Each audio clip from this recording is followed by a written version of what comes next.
હું ડૉક્ટર મેઘા મહેતા, ગાયનેકોલોજીસ્ટ, આશીર્વાદ હોસ્પિટલ. આજે આ વિડીયોમાં હું તમને પ્રેગ્નન્સીમાં કયા ડ્રાયફ્રૂટ્સ લેવા જોઈએ તેના વિશે થોડી ઇન્ફોર્મેશન આપીશ. આપણી સોસાયટીમાં એવી માન્યતા છે કે ડ્રાયફ્રૂટ શરૂઆતના 3 મહિનામાં લેવામાં આવે તો તે ગરમ પડે છે અને બાળકને નુકસાન કરે છે. પરંતુ જો ડ્રાયફ્રૂટ્સ વધારે પ્રમાણમાં લેવામાં આવે તો તે નુકસાન કરે છે, પરંતુ જો એને યોગ્ય પ્રમાણમાં લેવામાં આવે તો તે ફાયદો જ કરે છે.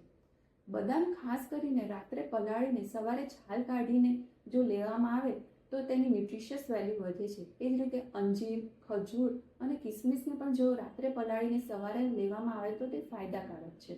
જ્યારે ડ્રાયફ્રૂટ્સ વધારે પ્રમાણમાં લેવામાં આવે તો તે ઇનડાયજેશન, ડાયરિયા અને કોન્સ્ટિપેશન કરે છે, પરંતુ જો એને યોગ્ય પ્રમાણમાં લેવામાં આવે તો તે ફાયદો જ કરે છે.